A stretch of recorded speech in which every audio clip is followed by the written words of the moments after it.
에서 가장 유념할 것은 뭐냐? 발화 상황부터 파악해야 돼. 발화 상황. 다음입니다. 발화 상황.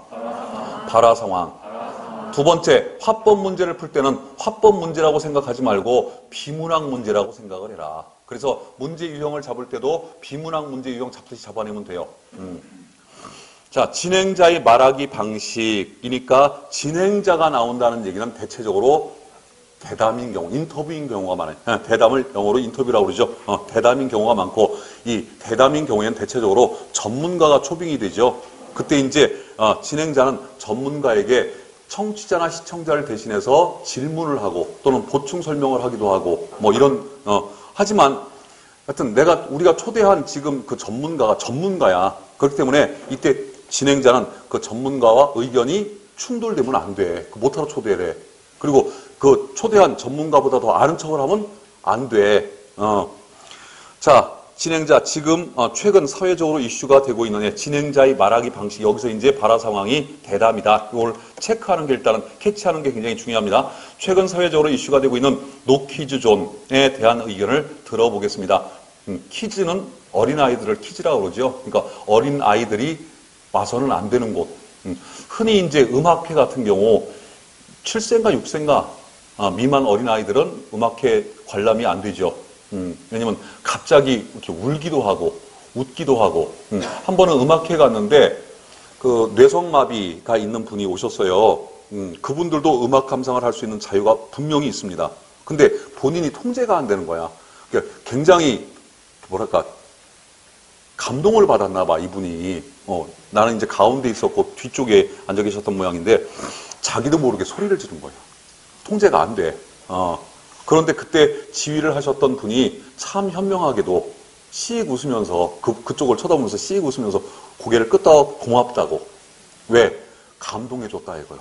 당신이 내 음악을 감동해줬다. 난 그 모습을 보고 이 지휘자는 정말 크게 될 뿐이구나.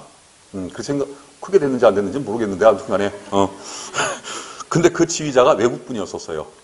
그러니까 그런 거 보면은 그 리더가 그것도 리더잖아 지휘자도 리더가 참 중요하다는 건 생각을 했습니다. 대한 의견을 들어보겠습니다. 먼저 한국대학교 홍땡땡 교수입니다. 안녕하세요. 우선 노키즈존이 정확하게 뭔가요? 라고 시작을 해요. 그죠? 그런 다음에 그럼 대담의 주제가 밝혀졌잖아. 그런 다음에 선택지 보세요. 빨리.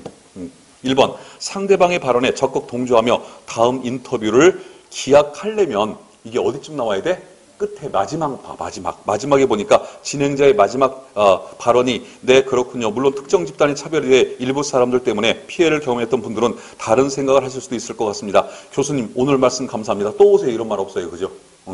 다음에 2번 예상되는 반론 가능성을 차단하며 자기 주장을 관철시키면 못하러 전문가를 불러가지고 자기 주장하고 앉아서 지가 전문가 하지 그냥 이게 안 된다고 이거는.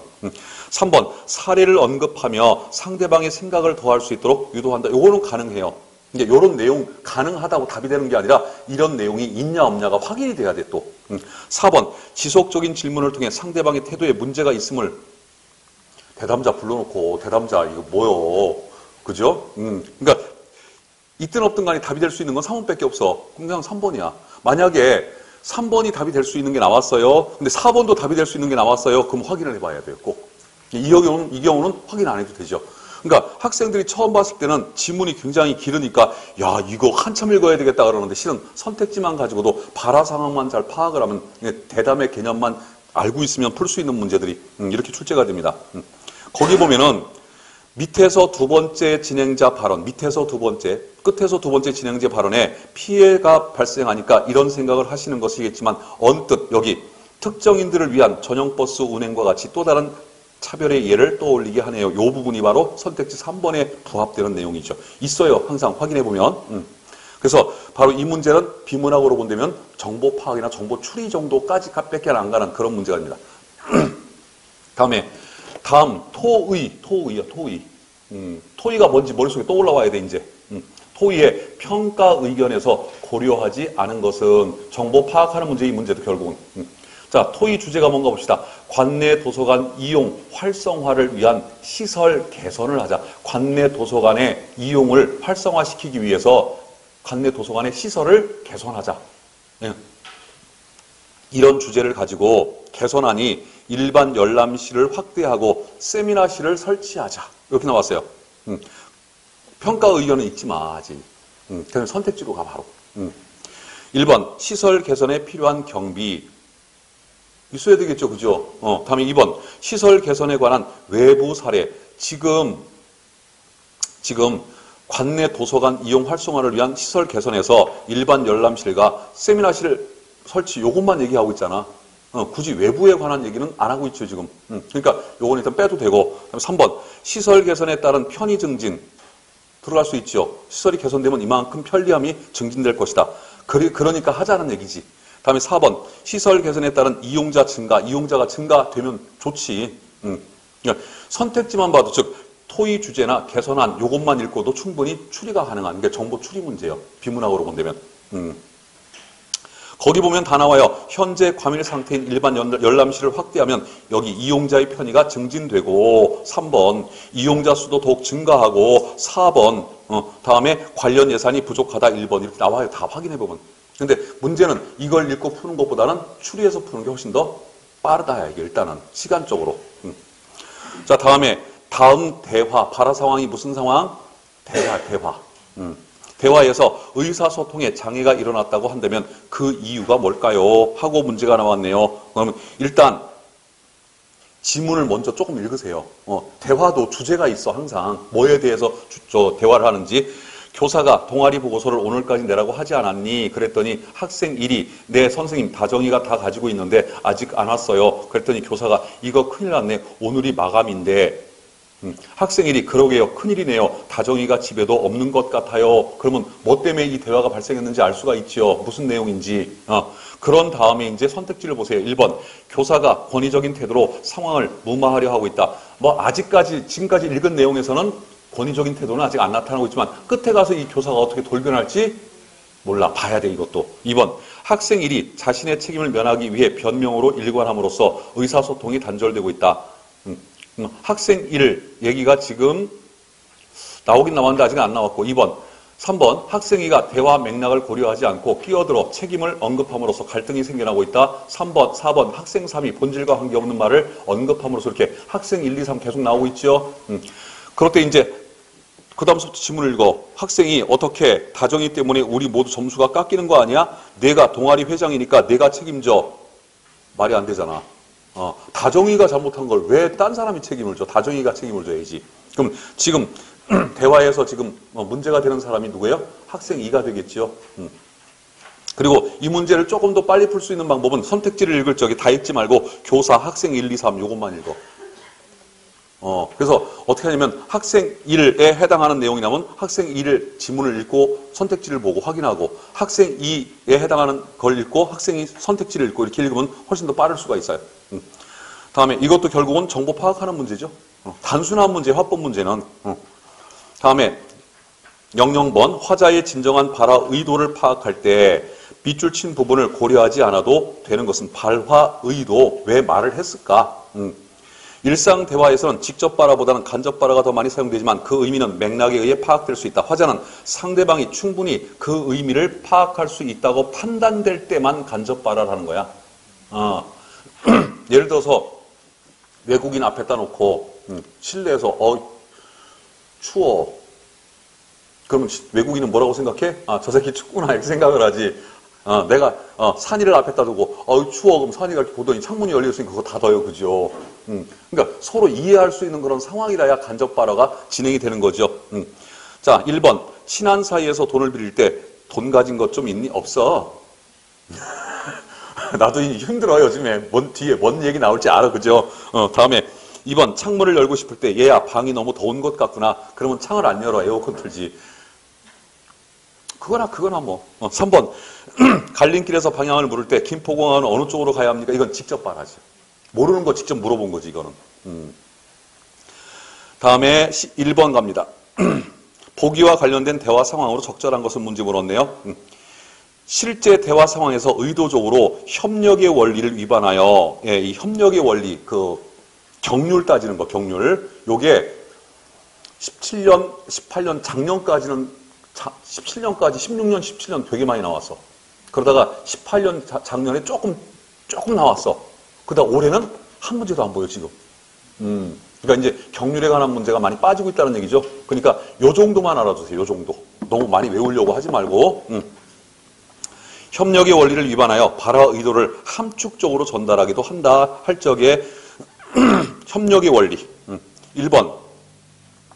나 수학 문제 좀 가르쳐 줄래? 그랬더니 알고 있으면서도 나도 그 문제 모르겠는데 라고 대답을 해요. 협력의 원리에서 뭘 어겼어요? 질의 경륜을 어겼어요. 이거 어긴 거예요. 이거는 협력의 원리를 어긴 거. 다음에 협력했어 안 했어? 안 했잖아요. 다음에 와, 너 그림 정말 잘 그린다 그랬더니 아니야, 내가 좋게 봐줘서 그렇지 아직 부족한 부분이 많아. 이거는 겸양의 경륜을 지키고 있는 거예요. 이거는. 다음에 엄마 생신 선물로 시계를 사드리는 건 어떨까 그랬더니 난 시계는 별로야. 엄마가 전부터 읽고 싶어하는 책을 사드리자. 이것도 협력의 원리를 어긴 거야. 어긴 거. 협력의 원리를 지키려면 상대방이 말한 쪽으로 같이 가줘야 돼. 그때 이 3번은 협력의 원리 중에서 앞에서 나왔던 질의 경륜을 어긴 겁니다. 질. 다음에 4번. 우리 내일 영화 보러 가지 않을래? 어제 개봉했는데 무척 재미있네. 그랬더니 난 시험 공부도 해야 하고 집안일도 도와드려야 하는데 이 얘기는 뭐예요? 영화를 보러 갈 수 없다는 그런 숨은 의도가 자리 잡고 있죠. 이게 대화 함축이에요. 이게 대화 함축. 여기 발화 의도를 함축적으로 전달한다. 이게 대화 함축이요. 즉 시험 공부도 해야 하고 집안일도 도와드려야 하는데 이 말은 영화를 보러 갈 수 없다라는 그런 의미를 함축하고 있다는 거죠. 함축. 이게 정답. 쉽지가 않아요, 이게. 쉬운 문제는 아니에요. 다음에 2번, 겸양의 경륜. 문제가 나왔죠. 겸양의 경륜. 굳이, 겸양의 경륜의 개념을 안 되면 굳이 보기는 읽을 필요가 없지요. 그 설명이니까. 가봅니다. 집이 참 좋네요. 어쩌고 저쩌고. 그러니까 그렇게 말씀해 주시니 고맙습니다. 제 가가 무슨 경륜을 살리고 있어요? 칭찬의 경륜 또는 찬동의 경륜이라고 그러죠. 답니다. 칭찬의 경륜. 찬동의 경륜. 다음에 정윤아 날씨도 좋은데 우리 놀이공원이나 갈래? 그랬더니 놀이공원 좋지. 그런데 나는 오늘 뮤지컬 표를 예매해. 질의 경륜. 협력의 원리에서 질의 경륜을 어기고 있는 거고. 그다음에 3번. 제가 귀가 잘 안 좋아서 그러는데 죄송하지만 조금만 더 크게 말씀해 주시겠어요? 하니까 나가 제 목소리가 너무 작았군요. 죄송합니다. 이거는 태도의 경륜을 지키고 있는 사례입니다. 다음에 4번. 유진아 너는 노래도 잘하고 운동도 잘하고 못하는 게 없구나 그랬더니 아니에요. 그러고 자기를 낮추지요. 이게 겸양의 경륜을 지키고 있는 거죠.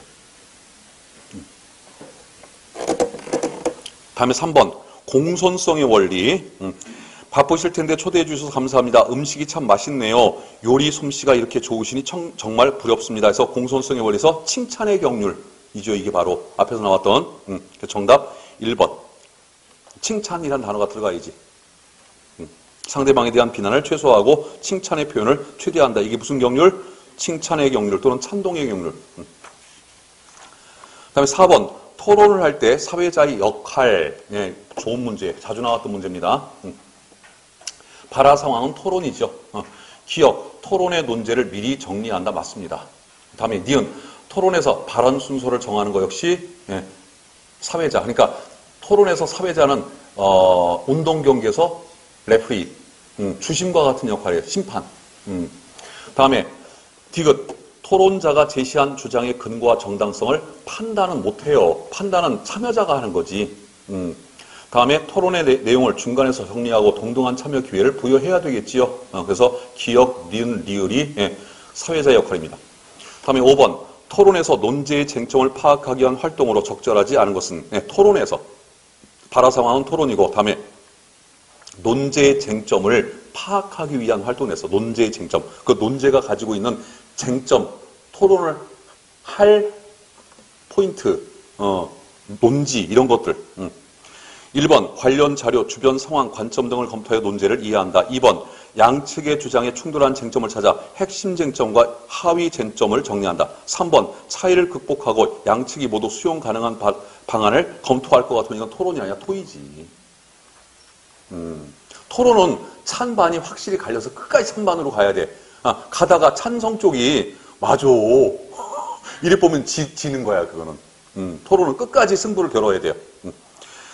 6번 다음 글을 참고할 때 보기에서 아이의 말에 대한 엄마의 말이 반영하기에 해당하는 것은 예, 적극적인 듣기의 방법에는 뭐가 있다? 요약하기와 반영하기가 있다. 화자가 자신의 상태에 대해 직접적으로 말하는 경우에는 요약하기와 같은 재진술이 가능하지만 그렇지 않으면 불가능하다. 한편 반영하기는 상대의 생각을 수용하고 특히 요약하기 이 기법은 대담에서 많이 쓰는 방법이 진행자가. 그러니까 전문가가 무슨 말을 했어. 그럼 그거를 요약 정리해서 다시 한번 얘기해 줌으로써 청취자들이 귀에 좀 들어갈 수 있게.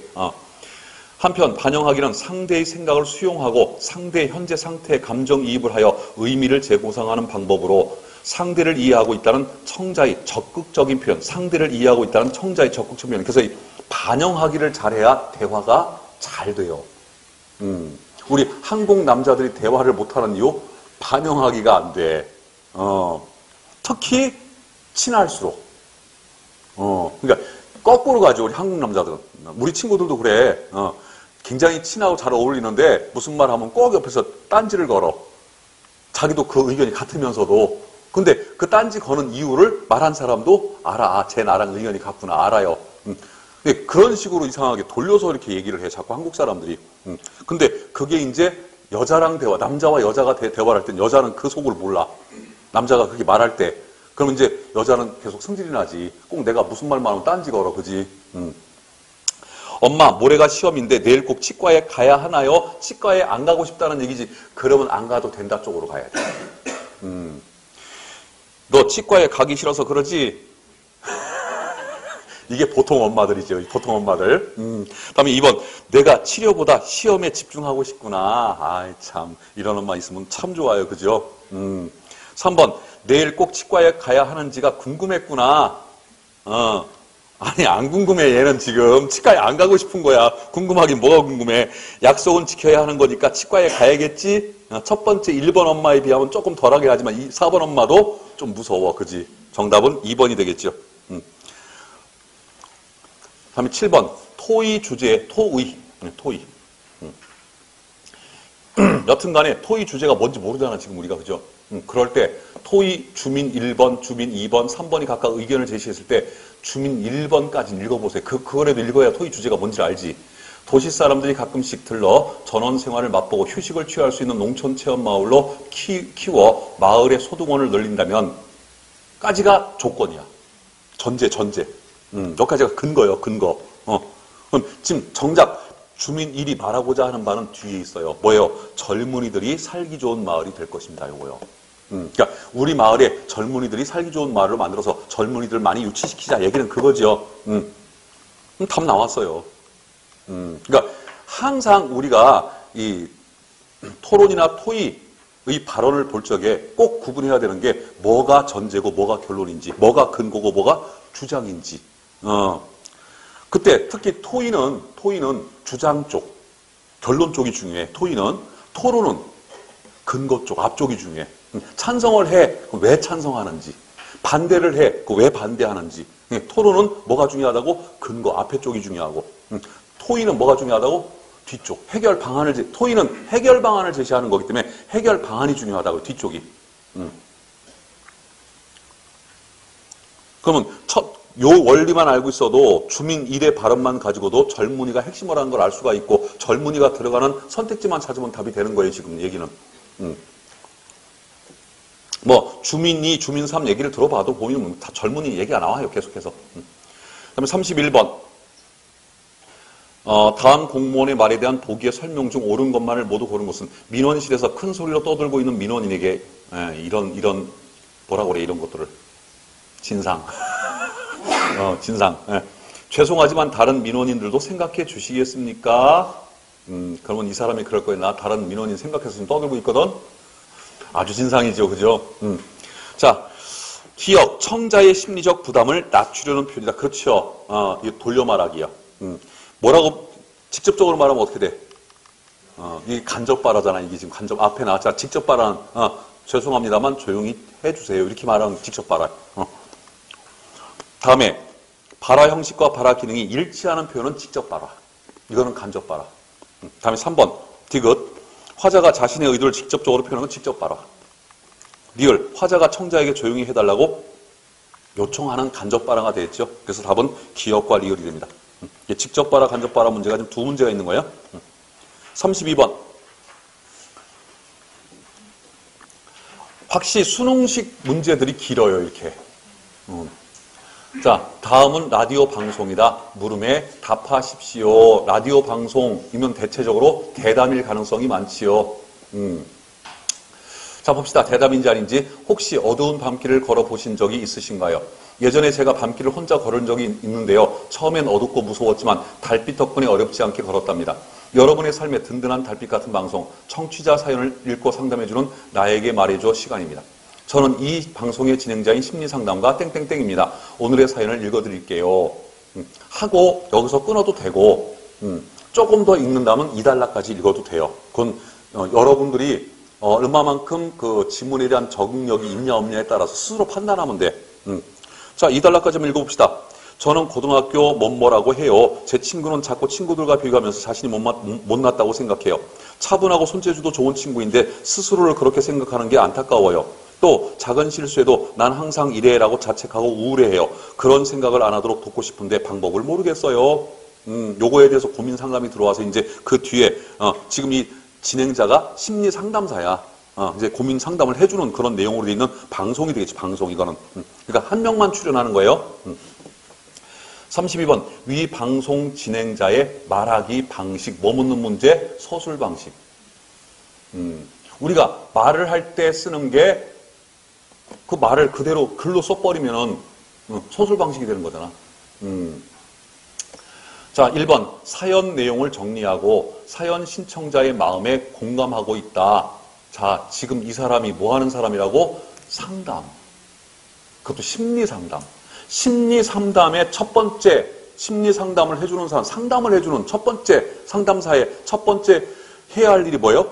내가 상담하는 사람과 공감 능력이 있어야 돼. 오늘도 한 여학생과 식사를, 크리스마스 데이트를 내가 했어요. 근데 그 여학생도 뭔가 고민이 많어. 지금 공부한 지가 그래도 혼자 공부를 한 10여 개월 했고, 혼자 하다 결국은 한계를 느껴가지고 여기 와서 이제 종합반 수업을 들었는데, 그러니까 그 한 1년을 공부했는데, 안 보인다, 안 보인다. 선생님 어떻게 해야 돼요? 막막하지요, 그죠? 그래서 이제 밥을 먹으면서 이렇게, 첫째는 상담사가 해야 할 첫째는 들어주는 거. 일단 들어와야지. 그리고 그 사람 입장에서 얘기를 해줘야지, 그죠? 근데 얘가 지금 이런 얘기를 했는데, 아니야! 이래 보면 상담돼야 안 돼요. 지금 상담하러 온 사람은 굉장히 막 그 고민을 해가면서 진짜 마음을 크게 쓰고 어렵게 쓰고, 해야 될까 말아야 될까 막 해가면서 간신히 왔는데, 거기다 대고 아니라고 해버리면 상담이 안 되잖아, 그죠?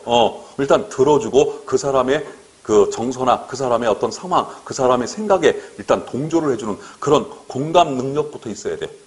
그러니까 1번이 일단 맞을 가능성이 굉장히 높아, 이 진술이. 그러니까 지금 첫 단락이 이렇게 중요하다고. 발화 상황이 어떤 상황인지를 파악하는 거.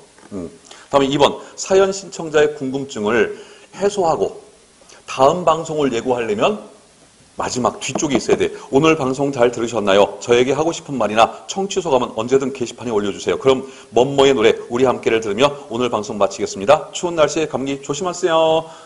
없어. 그죠? 다음 방송에 하라는 얘기 없어. 그죠? 그러니까 필요한 부분을 찾아서 읽는 것도 능력이야. 빨리빨리. 문제 풀 적에는. 3번. 사연 내용을 선정하게 된 동기를 밝히고. 선정하게 된 동기를 밝힌데 뭐 어디서 밝힐까? 앞에서. 근데 앞에 지금 2단락 읽었잖아. 그죠? 이미 나왔어야 돼. 왜 이런 사연을 내가 선정하게 됐는지. 근데 아직까지 안 나왔잖아. 그럼 뒤에 나올 이유가 없어요. 다음에 4번. 사연과 관련된 자신의 과거 경력을 소개하고, 사연과 관련된 자신의 과거 경력이 뭐가 그렇게 중요해요? 저 가출하고 싶은데요. 하고 이렇게 상담 오면, 나도 가출한 적 있거든. 그게 별로 중요한 거 아니에요. 물론 공감을 해주기 위해서 가출을 안 했는데 불구하고 나도 가출한 적이 있는데 뭐 어쩌고도 또 얘기할 수는 있겠죠. 그러니까 답이 될 수 있는 거는 1번이 가장 가깝고 4번도 가능성은 없지 않아 있어요, 지금. 사연과 관련된 자신의 과거 경력을 소개하고 전문성을 부각시킨다. 여기서 문제가 뭐냐? 전문성 부각이라는 거. 이게 참 위험한 거야. 자, 심리상담이야. 심리상담은요. 첫 첫 번째, 상담을 하러 온 피상담자의 마음을 안정시켜야 돼. 거기다 대고 내가 전문가라는 걸 자꾸 부각시키면 피상담사가 주눅이 들어버려요. 그러니까 동등한 입장이 된다고. 상담사는 피상담사가 거의. 그래서 내가 중학생이랑 상담을 해줘. 그럼 내가 중학생이 돼야 돼. 말도 중학생 말을 해야 되고, 그죠? 저도 이제 고딩들을 가르치는데 고딩들하고 대화할 때는 고딩들 말을 내가 써, 일부러. 그래야 그게 뭔가 공감 능력이 생기지. 그래야 애들이 다가오지. 안 그러면 다가오질 않아요. 그러니까 여기서 문제는 뭐예요? 전문성을 부각시킨다. 이거 별로 좋은 게 아닙니다. 자, 하여튼 간에, 읽어보면 정답 1번이에요. 읽어보면. 굳이 내가 뭐 다 읽을 필요는 없겠죠. 그죠? 다음에 33번. 32번에 34번까지 세 문제가 걸려있는 문제죠. 다음은 위 방송을 진행하기 위해 이렇게 화법 문제도 지문이 길어질 수 있다는 거. 진행자가 세운 계획이다. 방송에 반영되지 않은 것은 하고, 그러면 요게 지금 박스 보기가 바로 이 앞에 있었던 지문의 개요라고 생각하면 돼. 개요문. 아웃라인. 방송의 취지를 드러내기 위해 달빛 이야기로 시작한다. 첫 단락 나왔잖아. 다음에 사연 소개 및 고민 진단. 사연 신청자가 보낸 사연을 소개한다. 이 단락에 나왔잖아. 결국 이거 정보 파악 또는 정보 추리 정도밖에 안 되는 문제예요. 단지 이제 지문이 길어서 확인하려면 시간이 좀 걸리죠. 내용의 이해를 돕기 위해 자존감이라는 용어의 의미를 제시한다. 어디 있습니까? 4단락에 자신의 능력과 가치에 대한 전반적인 평가와 태도를 나타내는 말을 자존감이라고 합니다. 라고 나오죠. 다음에 자존감이 낮은 원인 중 일반적으로 알려진 원인을 제시하고 사연의 문제 상황에 적용한다. 역시 4단락 바로 뒤에 일반적으로 알려진 것에는 일반적이란 말 보이잖아. 남과 비교하는 버릇이 원인인 경우와 자책하는 태도가 원인인 경우가 있습니다. 여러분들 제발 부탁하는데 자식한테도 그렇지만은 하여튼 다른 사람 대할 때 나도 마찬가지, 나 자신도 다른 사람과 비교하지 마세요, 절대. 그래서 은정 씨, 저 부군한테 다른 남편들은 이러는데 이거 안 좋다고, 다른 애들은 이러는데, 다른 엄마들은 이러는데, 자기 자신도 남과 비교하면 비참하잖아, 그죠? 근데 꼭 그렇게 남을 또, 내 가족들을 꼭 다른 사람에 비유해서 비교해가지고 하는 거, 비교를 하려면 좋게. 다른 남자들은 이러는데, 당신은, 참, 이렇게 해야지. 칭찬은 고래도 춤추게 합니다. 비교는 나쁜 쪽으로 비교하지 절대 마세요. 특히 여러분들 나중에 사회생활 할 때, 공무원이 돼서 사회생활 할 때, 예전에 그런 말이 있어요. 논어에 보면은, 도오 선자는 시오 적이요. 도오 악자는 시오 사라. 참 유식해 보여, 이런 말 하면, 그지? 나에게 도오, 도자가, 길도자를 쓰는데, 이 도자를 찾아보면요, 말할 도자라고도 돼 있어. 훈이 말하다라는 뜻도 있어. 그래서 나에게 나오자, 나에게 도오 선자, 나에게 좋은 것만, 나의 좋은 면만 얘기하는 놈은 시오적, 이놈이 나한테 도적이야. 도악자, 나에게 나의 잘못된 점을 지적해주는 사람, 이분이 바로 스승이야. 시오사. 지금은 절대 충고하지 마세요. 남한테. 그 사회생활에 아주 해가 돼요. 지금 시대는 그래. 충고하지 마. 아무리 가까운 사이라도. 부부 사이에도 충고하지 마. 충고 잘못했다가는요, 꼬집는 것 같은 그런 느낌이 들어. 듣는 사람이.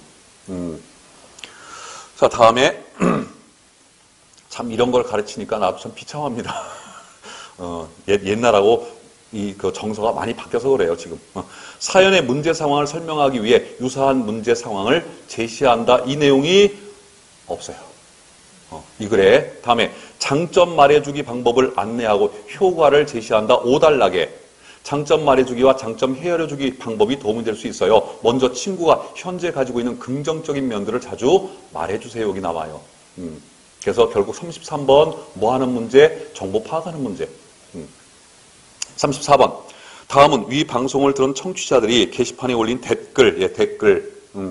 댓글 때문에 참 말이 많죠. 방송 내용을 고려해 청취자들의 반응을 분석한 것으로 적절하지 않은 것은 하고 문제를 물었네요. 그럴 때 선택지부터 보세요. 선택지.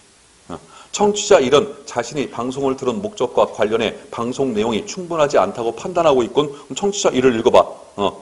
스스로 자존감을 높이는 방법은 안 나오네요. 나오잖아, 그죠, 이렇게. 그러니까 이거는 보기 붙어 읽지 말고 선택지 붙어 읽고 선택지 내용이 그 보기에 있나 없나 이렇게 확인하면 돼요. 다음에 2번, 청취자 2는 방송 내용을 이해한 바를 확인하고 여기 방송에서 안내되지 않았던 방법의 효과를 예측하고 있군. 어디에서? 청취자 2에서 뒤에 가능한 목표를 세워서 도달하는 방법도 성취감을 느낄 수 있게 해주어 자존감을 높이는 데 도움이 되겠군요, 여기.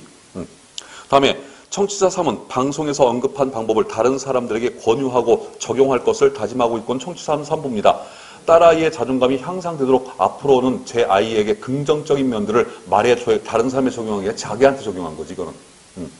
그다음에 청취자 4, 다른 경우에도 적용할 수 있는지 궁금해하고 있고, 도와주고 싶은 대상이 연령대가 사연 속 친구와 다를 때, 나왔죠? 그러니까 이것도 결국은 정보 추리 정도 되는 문제가 되겠습니다. 그러니까 화법 문제는 결국 지금 현재 나오고 있는 화법 문제는 정보 확인이나 끼케야 정보 추리 정도 하면은 풀 수 있는 문제들이 제시가 되고 있어요. 다음에 35번에 36번까지 발화 상황은 발표. 발표는 두 가지 유형이 있다고 그랬죠? 그러니까 어떤 그 정보나 지식을 발표하는 설명문적인 발표문이 있고 다음에 자신의 의견을 발표하는 논설문적인 발표가 있고 그것부터 먼저 구분을 해야 돼. 1단락. 오늘은 조선의 궁중음식 중 수라상에 대해 말씀드리겠습니다. 이렇게 나가면 설명문. 첫 문장부터 자기 의견이 딱 나가면 논설문 이렇게 되는 거예요. 발표는 수라상의 상차림, 왕의 식사 횟수와 식사 장면, 그리고 수라상의 음식을 포함한 조선의 궁중 음식이 지닌 의의 순으로 이렇게 처음에 발표는 자기가 뭘 발표할 건지 그 순서대로 일단 알려줘야 돼. 뭐뭐뭐뭐에 대해서 발표하겠다. 자, 35번 봅니다. 발표에 반영된 학생의 발표 계획으로 적절하지 않은 것 정보 추리하는 문제죠. 이것도 결국에는 정보의 출처를 언급하여까지 뒤를 읽지 마. 정보의 출처를 언급하면 당연히 내용의 신뢰성이 높아지지 뭐 낮아지겠어요. 앞에만 읽어, 앞에만. 다음에 내용을 요약해서 마무리한대. 그럼 이 내용은 어디 나올까? 맨 마지막에 나오겠지, 그지? 다음에 그럼 맨 마지막 수라상의 음식을 포함한 종종을 읽어보면 없어, 요약이. 했던 얘기가 또 안 나와요. 다음에 3번 발표 중에 질문을 해서 누구한테? 청중들에게 까지만 읽어. 질문하냐 안 하냐. 다음에 4번 발표 주제와 관련된 단어의 의미를 설명한대요. 그 뒤는 안 읽어봐도 돼. 근데 대체적으로 4번은 많이 나오는 내용이야, 발표에서. 36번 발표에서 학생이 자료를 활용한 방식 역시 정보 추리하는 문제. 다른 책에 보면 자료의 활용 방식, 문제 유형 이렇게 돼 있어. 되게 복잡해. 그냥 정보 추리 그러면 쉬운 거를. 가장 적절한 것, 지금 보니까 기억, 니은이 선택지에 보이죠? 그럼 굳이 이 선택지 지금 읽을 필요 없어. 지문을 읽다가 기억, 니은 나올 때 풀면 되지. 굳이 선택지를 지금 읽을 필요가 없죠. 지금 선택지 읽어봐야 시간만 가는 거야, 이거는 지금. 문제마다 선택지를 먼저 읽느냐, 지문을 먼저 읽느냐, 이것도 선택을 여러분들이 하셔야 되고, 이런 경우는 선택지를 읽을 필요 없고, 35번 같은 선택지는 앞부분만 읽으면 되고, 이런 것들을 여러분들이 배워가셔야 돼요. 이런 것들을. 그래서 이제 2번 단락에 보면 우선 수라는요, 고려 때 몽골의 영향으로 생긴 말로 왕에게 올리는 밥을 높여 이르는 말입니다. 지금 보시는 화면이 수라상인데요. 발표할 때 뭘 활용하고 있어요? 시각 자료를 활용하고 있죠. 다음에 그럼 36번에 1번, 다음에 2번 이 다 기억에 관한 진술이죠. 전고를 조리하는 과정을 설명하기 위해 기억의 소원반과 화로의 사진을 제시하였다. 할 적에 이 단락을 다 읽어보면 이 얘기 안 나와. 다음에 2번 수라상의 전체적인 모습을 보여주기 위해 기억의 음식이 차린 상들과 화로의 사진을 제시한 건 나와요. 어디? 수라상의 사진인데요. 어쩌고 저쩌고 해서 소원반 뭐 어쩌고 해서 나와. 읽어보면 뒤에. 다음에 3번 단락. 두 번째 화면을 볼게요. 수라상 외에 왕이 받은 초조반상, 낫것상, 야참의 사진입니다. 그래놓고 이제 보면은 3번, 4번 안 되죠. 다음에 그 단락에 왕은 하루에 몇 번이나 식사를 했을까요? 라고 질문을 하죠. 청중들한테. 그러면 35번에 몇 번? 예, 3번. 다음에 요까지 읽어보면 2단락에서 이미 35번 다 풀려요. 1번 풀리고 다음에 4번도 2단락에서 풀리고. 그럼 정답은 2번이 되겠죠. 2번. 넘어갑니다. 37번. 자, 또 발표예요. 발표. 발표를 들은 후 청중이 보인 반응이래. 이번에는.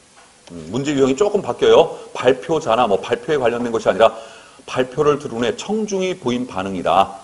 발표를 고려하여 청중의 반응을 분석한 것으로 적절하지 않은 것. 이렇게 나가면 대체적으로 비판적 사고 이렇게 배운 학생들은 다 이게 다 비판적 사고라 생각을 해. 아니요. 정보 추리요. 하여튼 보기 안에 지문 안에 다 있어요. 자, 선택지부터 읽어. 이런 문제는. 청자 1은 이전에 몰랐던 사실을 발표를 통해 알게 된 것을 긍정적으로 생각하고 있지요. 오케이? 굳이 내가 그 보긴 꼭 안 읽으려고 시간 때문에. 청자 2는 발표 내용의 일부를 언급하며 이와 관련하여 의문을 제기하고 있지요. 다음에 청자 3은 발표 내용을 바탕으로 발표에서 직접적으로 언급되지 않은 내용을 추론하고 있지요. 그런데 4번 청자 1과 청자 3은 모두 발표 내용에 누락된 내용이 있는 것을 부정적으로 생각하는 것은 아니잖아요. 그죠? 그러니까 결국은 정보 취재하는 문제 이것도. 다음에 38번 라디오 대담으로 갑니다. 대담. 아까도 대담 나왔었지요. 진행자 전문가 나오는 거. 자, 책사랑 시간입니다. 오늘은 우리 전통 선박에 대해 재미있게 설명한 대해 붙여 써야 되는데 띄어 써 있네. 우리나라의 배 저자를 모셨습니다. 안녕하십니까? 반갑습니다. 선생님, 우리나라 전통 선박에 담긴 선조들의 지혜를 설명한 책의 내용이 참 흥미롭던데요. 구체적인 사례 하나만 소개해 주시길 부탁드립니다. 많은 사례가 있지만 그중에서도 판옥선에 담긴 선조들의 지혜를 소개해 드릴까 합니다. 구체적인 이제 제재가 나왔죠. 판옥선이라고. 요 정도까지 읽으면 거의 다 읽은 거예요, 지금. 요 정도까지 읽으면 문제 푸는데 뭐 큰 지장 없어요. 1번, 전문가는 진행자의 의견에 동조하며 자신의 견해를 전문가가? 내가 잘못 읽은 거 아니죠, 지금? 아니, 진행자가 전문가의 동조를 해야지. 어떻게 전문가가 진행자의 동조를 해? 못하러 바꿔야지, 입장을. 그죠? 바로 뭘 묻는 문제? 대담의 개념만 알면 풀 수 있는 문제였었어요. 2번, 전문가는 진행자의 부탁에 따라 소개할 내용을 선정하여 제시하고 좀 아까 했죠. 그다음에 3번, 진행자는 전문가의 설명에 대한 자신의 이해가 맞는지 확인하고 있다. 어디? 밑에서 두 번째 진행자. 그러니까 섬이 많고 수심이 얕으면서 조수간만의 차가 비교적 큰 우리나라 남해안과 서해안에 적합한 구조라는 말씀이시지요. 이런 부분. 다음에 4번, 진행자는 전문가의 말에 나온 용어의 개념을 물음으로써 청취자의 이해를 돕고 있다. 어디? 진행자 중간에 선생님 평조 구조가 무엇인가요? 이런 부분들 확인하면 다 나와요. 근데 1번은 대담의 개념에서부터 벗어나기 시작을 하죠. 다음에 장문. 쓰기 파트. 장문 파트는 무슨 기본 개념 같은 게 없어. 문제 유형이 몇 개 안 되기 때문에 문제 유형만 잘 봐두시면 됩니다. 39번 봅니다.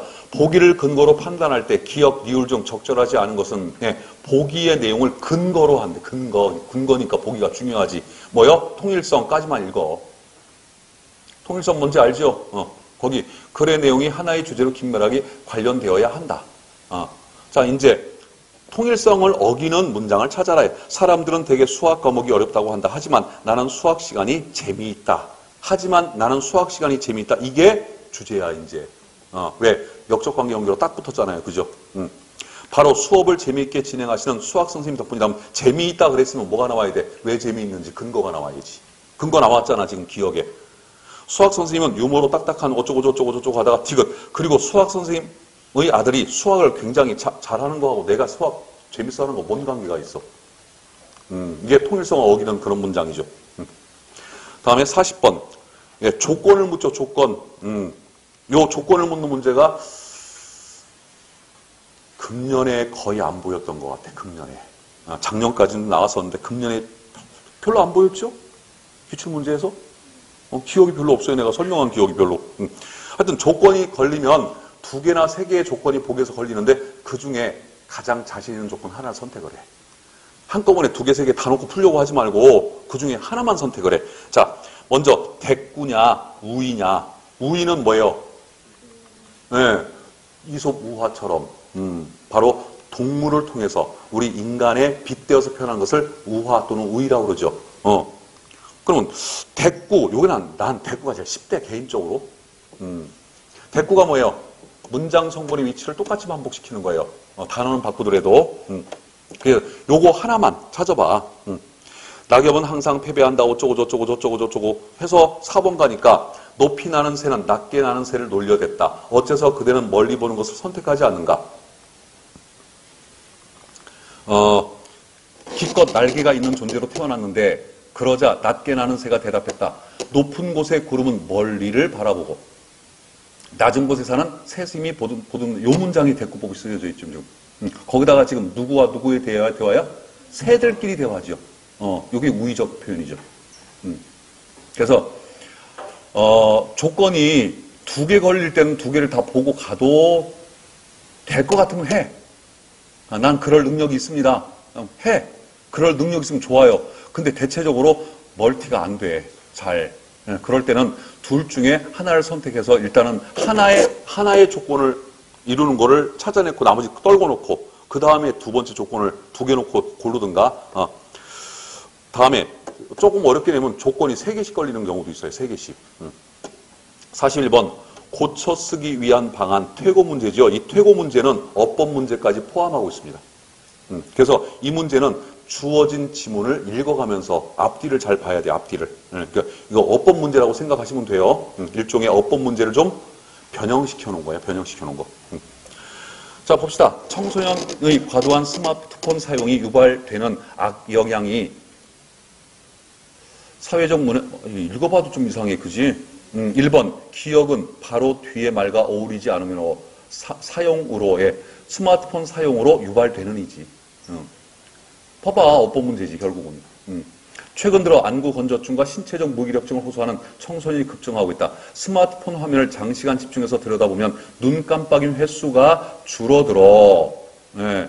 니은은 맞춤법에 어긋나므로 횟수, 이 횟수는 사이시옷을 적어주는 예외 한자어지요.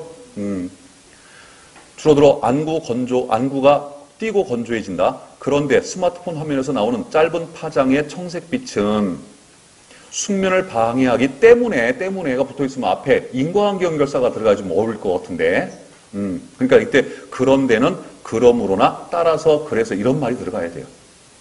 그 이유는 그 문장 안에 뭐가 있어? 때문에가 무슨 관계? 인과관계. 그런데 여기서는 지금 그러나로 바꾸라고 하고 있죠. 그래서 이 고쳐쓰기, 퇴고는 무슨 문제다? 어법 문제라고 생각하시면 돼요. 자, 42번 조건이 걸렸는데 3개 걸렸어. 3개. 3개. 간접적으로 투표를 장려하는 내용. 이 조건 쉽지가 않아요, 실은. 다음에 두 번째, 대꾸법 대조. 이게 쉬워. 나만 쉬운 건가? 나는 개인적으로 대꾸법 대조법이 제일 쉽더라고. 찾아내기는. 그러니까 내용과 관계없이 찾을 수 있는 거잖아요, 이거는. 그죠? 근데 간접적으로 투표를 장려하는 내용을 파악하려면 뜻을 생각을 해야 되니까 더 어려워요. 다음에 현재 상황에 대한 비판적 인식. 그럼 일단 대꾸법, 대조법 쓴 것만 찾아. 투표를 왜 안 하십니까? 우리나라가 망하시기를 바라는 대꾸법 안 되는 것 같아. 지역 사람을 뽑겠습니까? 대한민국 사람을 뽑겠습니까? 요거 되는 것 같아. 대꾸법도 되고 지역 사람, 대한민국 사람, 대조법도 뭐 얼추 되는 것도 같기도 하고 그죠? 다음에 3번 찍을 사람이 없어서 문제입니까? 찍는 사람이 없어서 문제입니까? 이것도 대꾸법, 대조법 되고. 다음에 당신을 위한, 당신에 의한, 당신을 위한 에브람 링컨. 대꾸는 됐지만 대조가 안 돼. 그죠? 그럼 답은 2번 아니면 3번. 그 다음에 이제 남은 2가지 조건 중에 한 가지 자기 원하는 거. 간접적이 좋을까? 비판적 인식이 좋을까? 비판적 인식으로 가보겠습니다. 2번은 지역 사람 뽑겠습니까? 대한민국 사람 뽑겠습니까? 요거고. 3번은 찍을 사람이 없어서 문제입니까? 찍는 사람이 없어서 문제입니까? 뭐야? 3번이죠. 투표 좀 해라고. 그죠? 너 왜 투표 안 하니? 이 얘기야, 지금 얘기가. 그래서 이렇게 조건이 2-3개씩 조건 문제는 일단 나한테 가장 내가 잘하는 조건 하나를 가지고 검색을 해. 이게 하나하나씩 풀어가야지 이거를 빨리 풀겠다고 3개 다 갖다 놓고 2개 다 갖다 놓고 풀다가 나중에 보면요. 못 푸는 경우가 있어요. 시간 내. 오히려. 43번 역시 고쳐쓰기. 퇴고 문제는 무슨 문제라고? 어법 문제라고 생각하시면 돼요. 산업 폐기물 처리장이 들어서게 될 지역 주민들도 그 시설의 필요성은 인정하고 있대요. 그리고 그런 시설이 자기 고장에 들어서는 것을 받아들이는 사람은 많지 않다면 앞에 문장과 뒷 문장이 서로 역적 관계네. 그러니까 그러나 맞네요.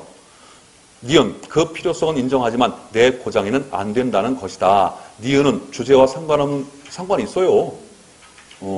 이게 님비라고 그러죠. 님비.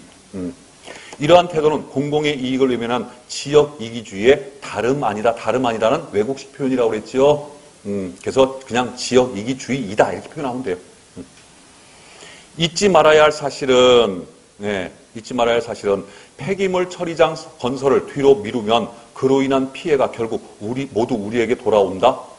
주어는 사실은이야, 사실은. 그럼 뒤는 돌아온다는 것이다 이렇게 가야지.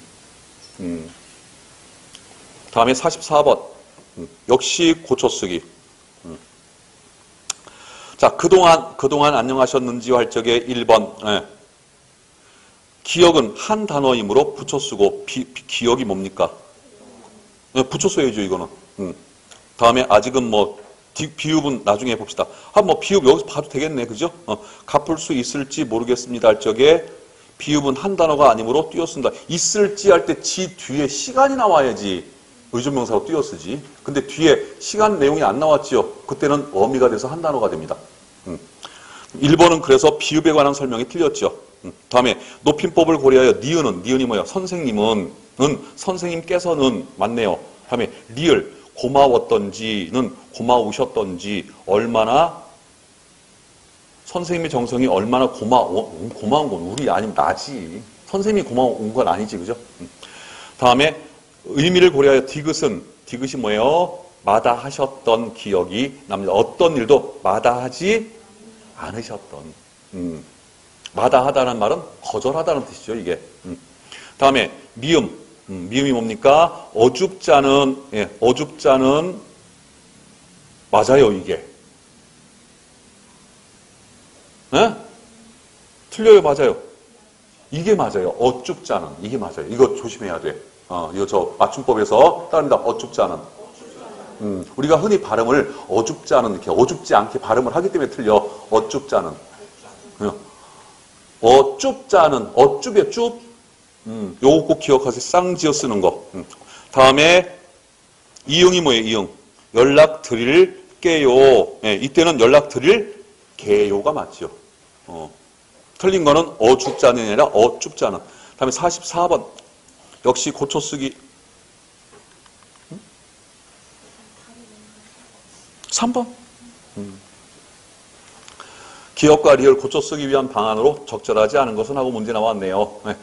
자, 초등학교 앞에는 어린이 교통사고를 예방하기 위해 스쿨존이 지정되어 있다. 구청에서는 도로면에 도로자도 길로 짜고 노면에 노자도 길로 짜고. 의미 중복 맞지요?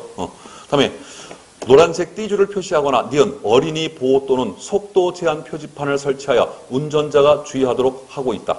그리고 많은 운전자들이 이를 지키지 않아 스쿨존에서 어린이 교통사고가 줄어들지 않고 있다. 항상 고쳐쓰기 문제가 나왔을 때는 끊어 읽어. 어법에서 끊어 읽으라고 했잖아, 내가. 이게 고쳐쓰기가 어법 문제에 결국은. 니은 앞뒤 문장이 자연스럽게 연결되도록 그리고를 그러나로 바꿔야 되겠지요. 다음에 디귿 어린이 교통사고는 맑은 날 많이 일어난다고 한다. 날씨에 관한 얘기는 아닌 것 같은데. 다음에 어린이는 성인에 비해 판단력과 예지력을 추진력으로 바꾸면 잘 돼요. 그죠? 예지력, 앞을 내다보는 능력. 특히 어린이나 노인들이 이게 좀. 그래서 저는 아파트 단지나 골목길에서 운전할 적에 앞에 어린이나 노인분들, 어르신들이 지나갈 때는요, 쫓아가요. 그냥 크락션도 안 눌러. 크락션 누르면 또 굉장히 놀래요. 놀래고 화다닥 놀래가지고 내가 오히려 그 모습을 보고 놀래. 그리고 막 어쩔 줄을 몰라 해. 그렇게 위급한 상황도 아니야. 천천히 뒤에 쫓아가고 있다가 너무 안 가니까 살짝 크락션을 눌렀는데 너무 놀래니까 내가 더 무안해. 그냥 기다려줘요. 내 차 소리가 디젤 차라 소리가 굉장히 큰데 어르신들은 또 귀가 좀 어두우시니까 자, 그리고 이 어린아이들은요, 어른들이 판단하는 거하고 반대로 판단하는가 봐. 제가 뛸 거야. 이쪽으로 뛸 거야. 생각을 하면 이쪽으로 뛰어. 제가 멈춰 쓸 거야. 생각하면 또 뛰고 있고. 그거 희한해요. 그게 뭐야? 예지력이 없어서 그래. 조금 덜 발달해서. 자, 다음에 45번 갑니다. 45번. 다음 나의 자료를 활용하여 글을 쓸 때 적절한 방안이 아닌 것은, 이렇게 문제가 나왔을 때 자료 문제 나와요. 쓰기 파트에서 나올 때는 선택지부터 봐. 자료부터 보지 마. 선택지부터. 자, 가를 활용하여 1번. 활용하여 부유층이 모범적으로 기부하는 모습을 보여주는 것이 기부 문화 활성화에 필요한 것임을 주장한다. 가 보세요. 기부를 하지 않는 이유, 경제적 여유가 없어서가 60%요. 다음에 기부 관련에 필요한 것, 부유층의 모범적 기부가 54% 과반수가 넘어가죠. 그럼 이 1번 내용은 맞는 내용이 되겠죠. 이렇게. 선택지 읽고 거기에 필요한 걸 찾아 그냥 거 가서. 다음에 2번. 가를 활용하여 기부금 모금 단체에 대한 불신이, 그러면 분명히 가에 기부금 모금 단체에 대한 불신에 관한 얘기가 나올 거야. 안 나오면 이게 틀린 답이요. 기부문화 활성화에 주된 걸림돌을, 그런데 기부금 모금 단체에 대한 불신은 8.2%. 밖에 없어요. 그죠? 그렇다면 8.2% 가지고서 기부금 모금 단체에 대한 불신이 팽배하다고 볼 수는 없지요. 정답. 이렇게 풀면 돼. 그러니까 자료부터 보면 바보야, 이거. 선택지 읽고 선택지에서 필요한 것만 자료에서 떼서 보면 되잖아. 그죠? 찾아가지고. 그게 훨씬 빠르죠. 이 45번 유형은 지금도 수능에서 계속 나오고 있는 유형이에요. 수능에서도. 공시에서도 나오는데, 이 45번 유형이 공시에 최근에 등장한 유형이에요. 그러니까 공시가 조금 어렵게 나온다면, 내가 생각하기에 일반 행정직, 금년에 문제가 많이 쉽게 나왔었습니다. 그게 이제 작년에 국어 불수능 때문에, 작년 수능 출제위원들이, 국어 출제위원들이 다 잘려버렸어. 욕 되게 먹고 너무 어렵게 냈다고. 그러니까 그 말 들을까봐 이번 행정직 문제가 좀 쉽게 나왔는데, 실급도 쉽게 나왔어요. 그렇다면 올해 수능은 어떻게 나왔을까? 올해 수능은 작년이 난이도가 100이라면 올해 수능은 한 90 정도. 그러니까 올해 수능도요, 난이도가 낮은 게 아니었어요. 재작년에 비하면. 그러니까 작년보다는 좀 낮았지만 내년에 비해서는 좀 높은 수준으로 나왔거든요. 이번에도. 그래서 욕을 안 먹잖아 지금. 그러면 내년에 우리 일반 행정직 국어 시험은 작년보다는 좀 어려워질 것이다. 실제로 금년 일반 행정직 9급하고 다음에 똑같은 9급에 있는 소방직이나 경찰직, 다른 기상직이나 또는 군무원 보면은요, 우리 일반 행정직이 좀 쉬워 보여요. 예전에는 일반 행정직이 어려웠어요. 문제 난이도가 높았어요. 그쪽 이 특수직에 비해서. 근데 올해만큼은 이상하리만큼 행정직이 좀 난이도가 쉽게 느껴지는, 그렇게 출제가 됐기 때문에 아마 내년에는 조금, 올해보다는 일반 행정직은 어려워질 것 같고, 나머지 이제 그 특수직 같은 경우는 아마 올해 난이도를 계속 유지할 가능성이 굉장히 높습니다. 또 한 가지. 일반 행정직에서는 문법 문제가 많이 빠져나가고 있고, 다음에 이제 독해 문제 중에서도 특히 비문학 독해 문제가 좀 어려워지는 추세. 그래서 내년에는 비문학에서 점수가 갈리지 않을까, 그런 생각을 하고 있는데, 나머지 특수직, 아까 말했던 뭐 경찰직이나 소방직이나 뭐 기상직이나 뭐 군무원이나 이쪽은 아직도 문법 문제가 많이 안 빠져나갔어요. 최소 8문제, 9문제씩 나오고 있어요, 지금. 그렇기 때문에, 일반 행정지를 지원하시는 분들은, 네, 문법은 제가 주는 것만 가지고 충분해, 내가 보기에는. 그러니까 일반 행정지를 준비하시는 분들은 비문학을 좀 우습게 보는 경향이 있는데, 아니야, 내년에 분명히 비문학에서 분명히 점수 갈려요. 그러니까 일반 행정직 지원하시는 분들은 독해 파트를 좀 강화시키는 게 좋겠고, 나머지 이제 특수직, 일반 행정직을 빼놓으면 다 특수직이라 왜, 나머지 직렬을 공부하시는 분들은 계속해서 문법을 좀 더 공부를 좀 하셔야 될 것 같아요. 자, 다음에 46번. 개요가 나오는 문제, 개요. 개요가 뭡니까? 개요는 한 편의 글의 설계도예요, 설계도. 그러므로 개요는 한 편의 글이다. 따라해, 시작. 네, 개요가 한 편의 글이에요. 개요문을 작성을 하고 거기에 살만 붙이면 그냥 한 편의 글이 되는 거야. 그러니까 여러분들이 개요문을 딱 봤을 때 이 개요문을 뭐라고 생각하면 돼? 한 편의 글이라고 생각하면 돼. 그 한 편의 글을 글에서 가장 뼈다구에 해당하는 거, 뼈대에 해당하는 것만 갖다 놓은 게 개요잖아. 그럼 개요는 언제 쓰는 거야? 글쓰기 전에. 개요는 글쓰기 전에. 그래서 개요에서 중요한 거 첫 번째, 개요문에, 잘 들어, 개요문에 주제나 주제문이 나와 중요하죠. 그 다음으로 중요한 거 서론. 그 다음에 중요한 거 결론. 그 다음에 중요한 거 본론이 나오는데 개요문이 이제 요것도 그런데 본론에 따라서 본론에 제목이 있는 경우가 있고 본론에 제목이 없는 경우가 있어. 근데 본론에 제목이 있어. 걔도 중요해.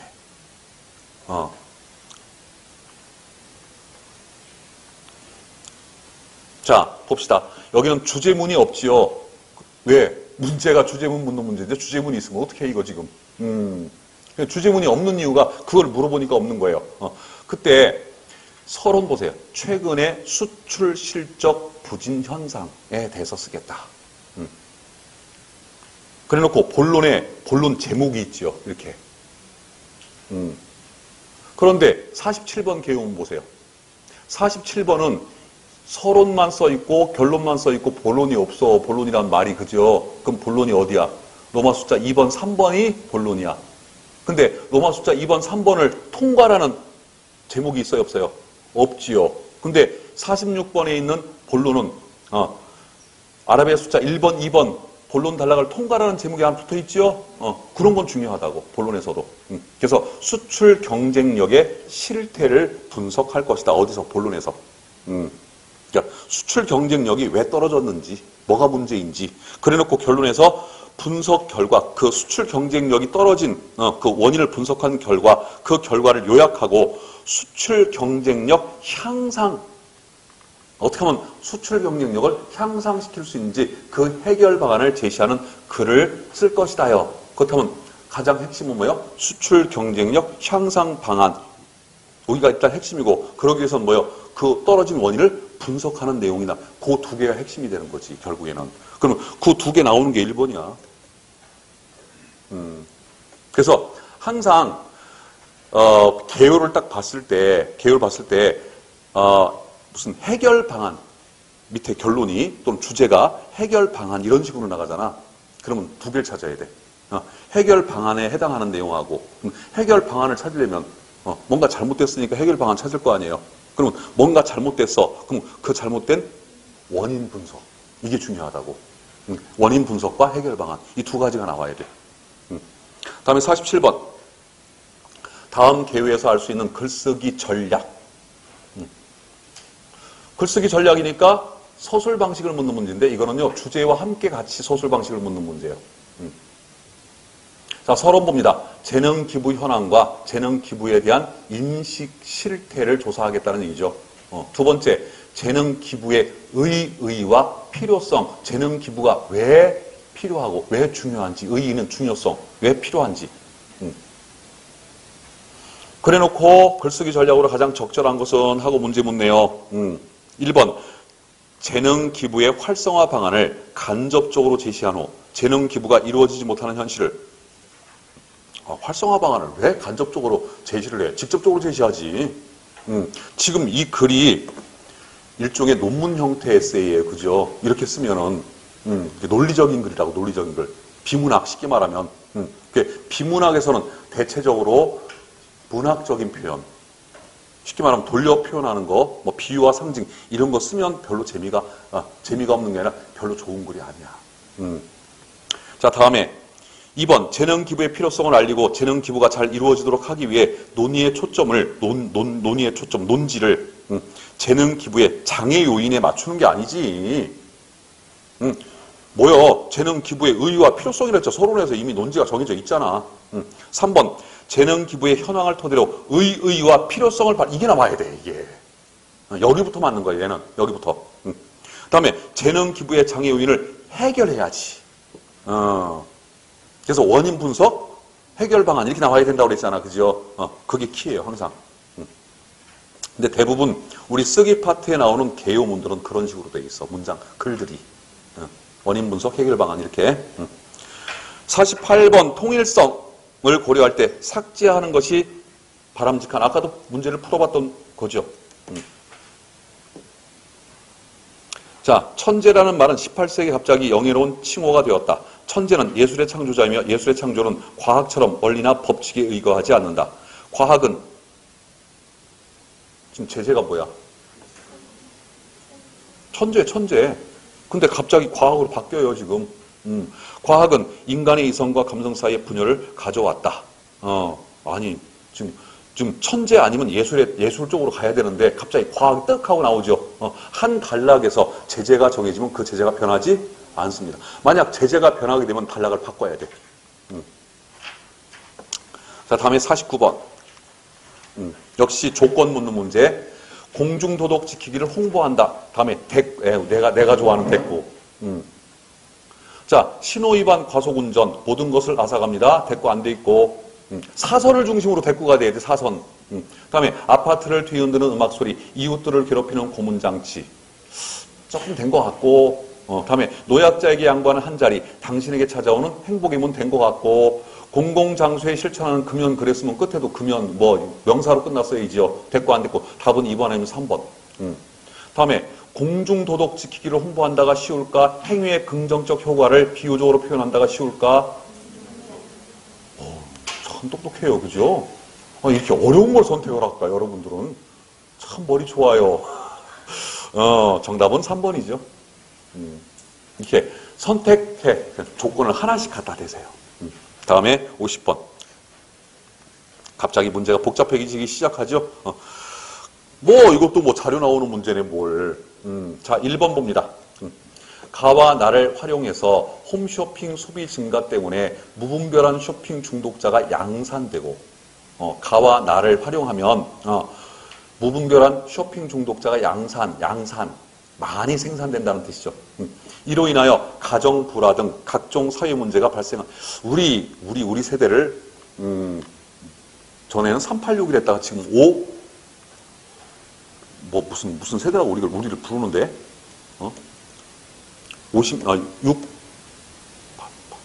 386 맞나? 836인가? 하여튼 80년대 대학을 다녔고 다음에 60년대생들 지금 장관 차관급, 장관급에 우리 나이가 많아요. 근데 보면은 추미애 씨 같은 경우도 지금 논문 표절, 조국 씨도 논문 표절 얘기가 많죠. 그런 일이 왜 생기냐면 자꾸 우리 시대 때 전두환 씨가 대학생들을 겁나 많이 뽑았어. 100명 뽑으면 130명 뽑았어. 그러니까 아무나 다 대학을 갔던 거야. 그리고 박사 양산 체제에 돌입했어요. 그러니까 그 전까지는 석사학위만 있어도 대학 교수를 했어요. 그리고 대학 교수를 하면서 공부하다가 이제 박사학위 논문을 썼는데 그러니까 그 전까지는 박사학위 논문이 내 학문을 집대성하는 논문이야. 그렇게 됐었는데 우리 때서부터는 박사학위 논문이 있어야 교수가 됐어. 그러니까 쉽게 말하면 박사학위 논문이 내 학문을 집대성하는 게 아니라 박사학위 논문은 그때부터 내 학문이 시작점이야. 그러니까 박사학위가 많이 남발이 된 거예요. 그러다 보니까 박사학위 논문이 무지하게 갑자기 쏟아져 나온 거야. 그러다 보니까 표절 시비에 걸릴 수 있는 그런 논문들이 굉장히 많아진 거죠. 환경상. 그래서 이제 박사 양산 체제라는 말을 써요. 그 당시에. 양을 많이 생산한다. 자, 이로 인하여 가정 불화 등 각종 사회 문제가 발생한다는 점 지적한다. 자, 가나 봅시다. 가나. 최근 홈쇼핑 시장을 이용하는 소비자가 폭발적으로 증가하면서 홈쇼핑에 대한 불만 건수도 급증했대요. 지금 무분별한 쇼핑 중독자에 관한 얘기가 아니라 홈쇼핑에 대한 불만 건수가 급증했다는 내용이 나오고 있어. 그러면은 이 글은 안 읽어봐도 이거에 관한 글이야. 일단 1번에 설명한 무분별한 쇼핑 중독자 양산에 대한 얘기는 가에서 안 나오고 있죠. 그죠? 다음에 홈쇼핑 업계 현황에서 홈쇼핑 업체 수가 얼마나 늘었는지, 홈쇼핑 매출 총액이 얼마나 늘었는지. 하지만 홈쇼핑 업체별 수익률은 떨어지고 있죠. 왜? 늘어나니까, 경쟁을 하니까. 그러니까 이 가와 나의 자료를 가지고는 무분별한 쇼핑 중독자가 양산된다는 내용은 알 수가 없지요. 달을 봐도 그건 힘들어요. 여기 가나다 자료에서는 그 무분별한 쇼핑 중독자가 양산된다는 내용은 이 가나다 자료 전체에서도 찾기는 좀 힘들어요.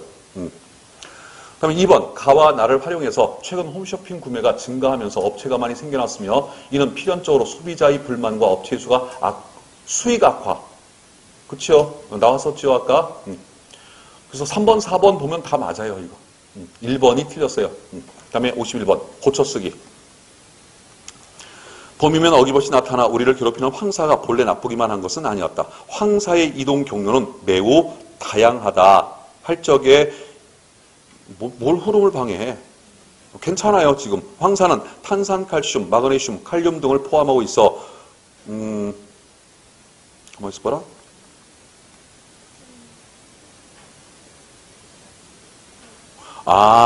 이게 지금 뭐요? 황사의 이동 경로가 나왔으면 그 다음에 이동 경로가 나와야 되는데 황사의 구성 성분이 나오고 있지요. 그러니까 이 기억 문장하고 뒤에 있는 문장이 안 맞지요. 그러면 기억이 빠져나가야 되겠네. 뭐 황사를 구성하는 뭐 우리 몸에 안 좋은 무슨 뭐 구성 성분이 다양하다 이렇게 나가야지 나가려면. 어쩌고 저쩌고해서 또 황사는 무기물을 포함하고 있어 해양 생물에게도 도움을 줬다. 이게 중국이 산업화가 되기 전 얘기야. 중국이 산업화가 되기 전에는 모래가 날라오는데 모래만 날라왔어요. 모래만. 깨끗한 모래만 날라오는데 그때 1년에 날라오는 모래 양이 1톤 트럭으로 약 3,000대문이 왔다고 그래요. 3,000톤이. 3,000톤이면요. 우리나라 아파트 몇 수백 가구를 그거 가지고. 그러니까 모래만 날라왔을 때는 또 그 당시에는 우리가 산업화가 돼가지고 우리나라 대기가 굉장히 안 좋았어요. 실질적으로 80년대하고 지금을 비교해 본다면요. 서울 수도권은요. 80년대가 대기질이 훨씬 나빴어요. 수도권은. 근데 지방 청주 같은 경우, 대전 같은 경우는 지금이 훨씬 나쁘지. 왜? 서울 수도권은 그 당시에 굉장히 공장들이 많았잖아. 그죠? 그래서 오히려 그 때문에 일본이 피해를 봤어. 이제 지금은 우리가 피해를 보는 거지. 문제는 황사만 날라오는 게 아니라 지금 중국에서 발생시키고 있는 각종 미세먼지, 중금속 같은 것들이 같이 날라오죠. 이제 거기서 매연이 날라오니까 그게 문제인 거죠. 황사만 날라오면 큰 문제 없어요. 진짜 그때 우리 어렸을 때 황사가 막 낄 때는요. 하늘이 노랬어. 근데 지금은 까매. 그게 문제인 거지.